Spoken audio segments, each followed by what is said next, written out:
stop looking down upon people who are having rare diseases and Exactly. stop treating them exactly. No, exactly అన్నా నేను exactly అన్నా నేను ఫ్లోలో చెప్తున్నా. Oh my God, నువ్వు బాగా చెప్తున్నావు కదా, మళ్ళీ చెప్పు. So don't disturb me. I'll start again.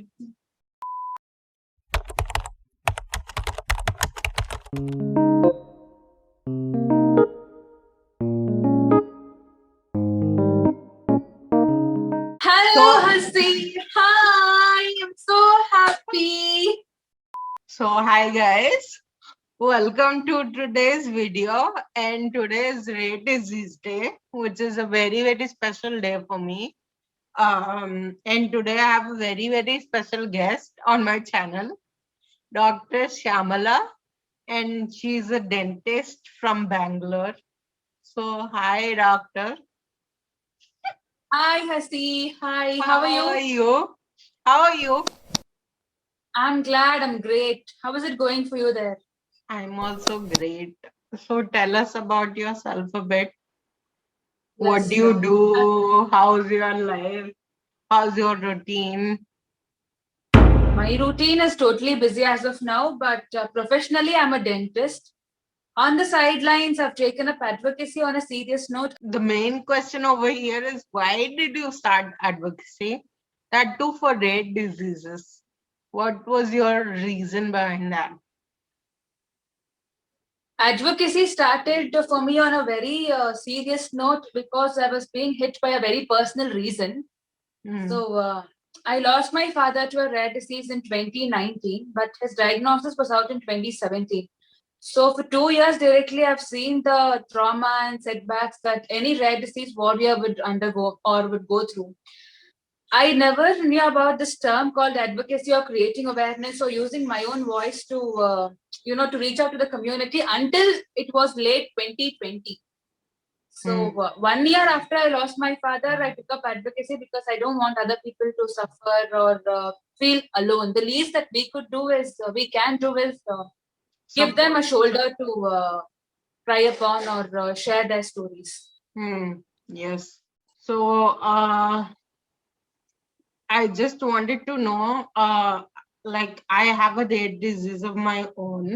So I talk about my rare disease. So I wanted to know your point of view, like looking at someone who has a rare disease. How do you feel? Or like... My father was diagnosed with a rare disease called granulomatosis with polyangiitis, which is a form of vasculitis. Vasculitis as such is a very broad term. So when you categorize it, there are many different varieties under that. One such variety is what my father had. So I nickname it as GPA, that is granulomatosis with polyangiitis. Okay. Firstly, initially, the first few days, I felt a lack of love and self-acceptance. These two were the major hurdles that I had to go through because I was somebody who was trying to seek approval or validation from the outside world. So there was some void in me, like having a rare disease or knowing somebody, especially a close member of your family, having a rare disease was something which was unacceptable by the people or by myself. So initially, there were many complaints or cribbing about self-acceptance. That was a major hurdle.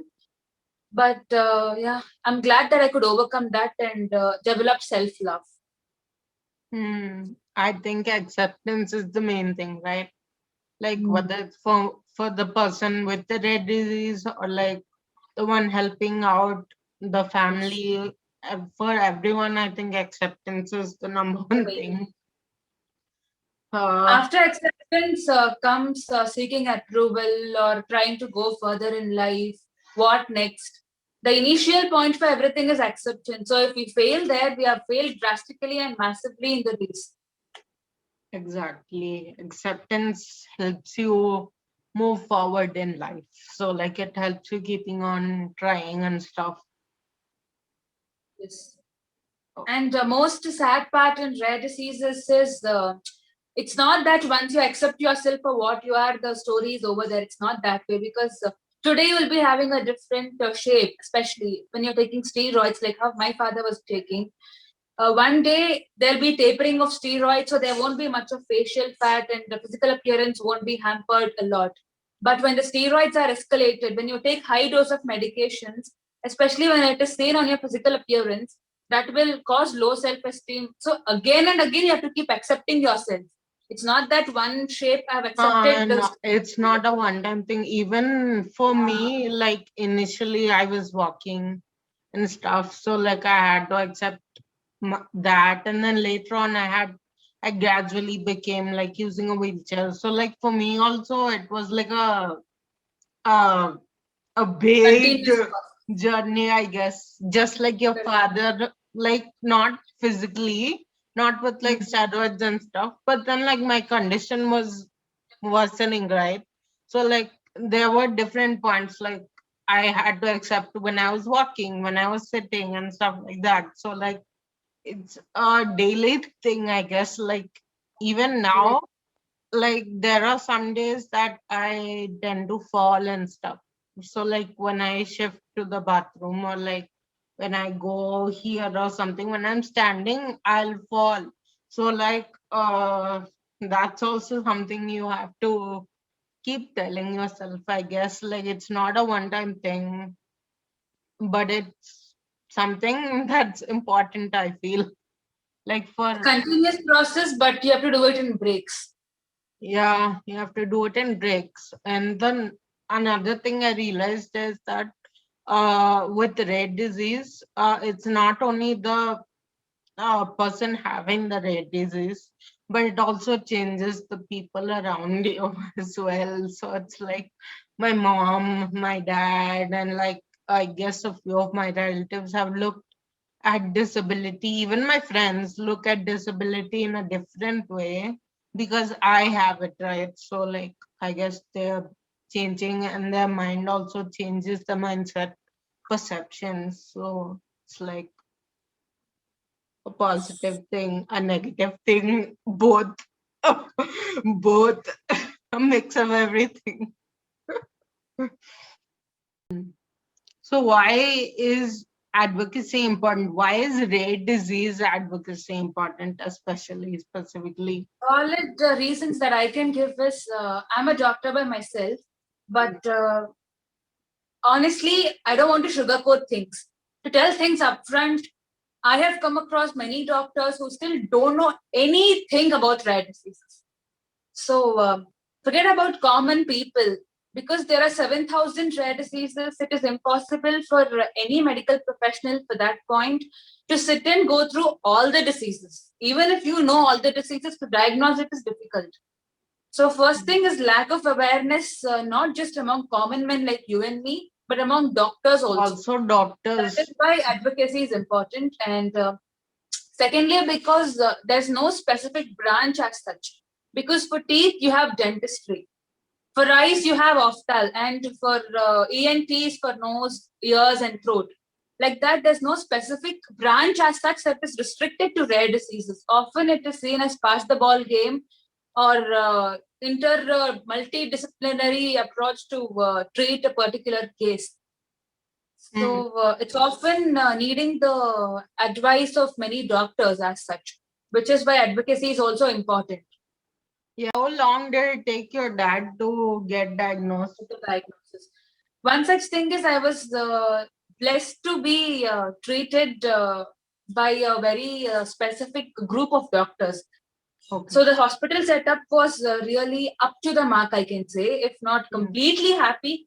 I did not have to go through the struggle of diagnosis. It took me at approximately 28 days, I think, less than a month to arrive at a Oh, diagnosis for my for father. me, uh, forget about India. Like people think that America has top-notch medical Doctors facilities and and all, right? technology. I was in US and it took me a lot of years for my diagnosis That's what. because there's no branch, like you said.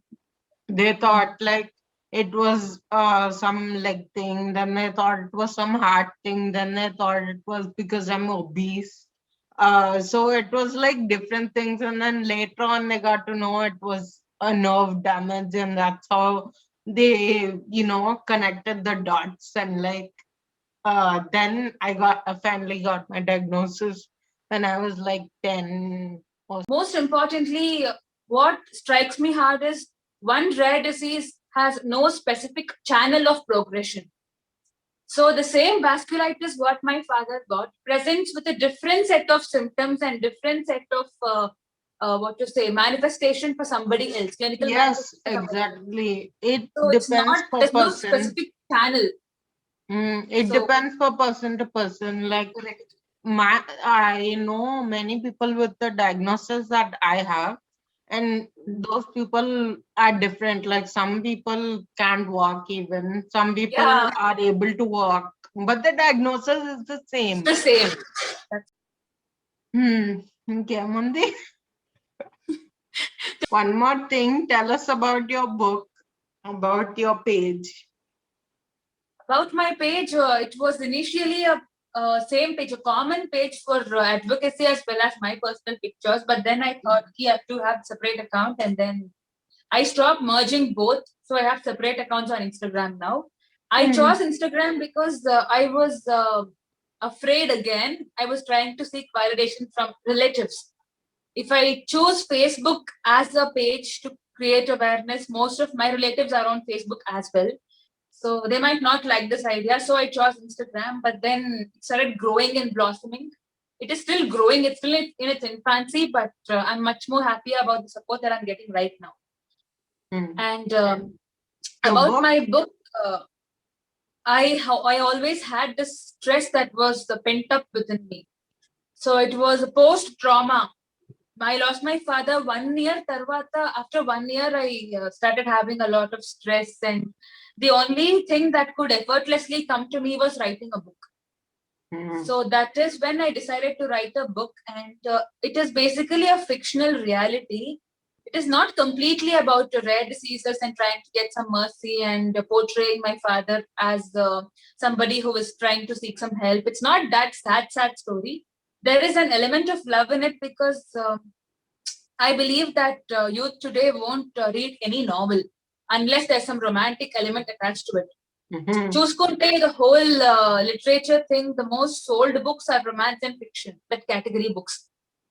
That is why I included an element of love in it as well, but most of it is real. Though some parts here and there are fictional, most of it is real. And I wrote it in just 22 days. It happened Wow. effortlessly because that was my needed therapy at that point of time. So on this Rare Disease Day, I hereby request all the viewers who are watching this video to at least share this video so that we people need a lot of support. And the least that you can do is show some concern and care, because I don't think it costs anything. Stop looking down upon us and stop treating us like we are aliens or extra normal people. We are people not having a normal life. So ultimately, Yes. it's the same soul that is in all of us. I feel like just like how COVID has created a new normal for us, right? This was our normal. I feel like having this rare disease and like however that we are navigating our life, that's our normal. And yeah, we shouldn't be the only ones advocating for rare disease. Like We people need more and without more voices in our people journey. without rare diseases should also come up and advocate as well. So yeah, that's our little video for Rare Disease Day. Hope you like this We video. hope you like this video. If you like this video, give it a big thumbs up, hit that like button. Please share it with your friends and subscribe. Subscribe. Bye. Bye. Both are seeing face to face and laughing now. We're gonna cut all these, kada. Nene editing master akkada. Okay, I want to hide this.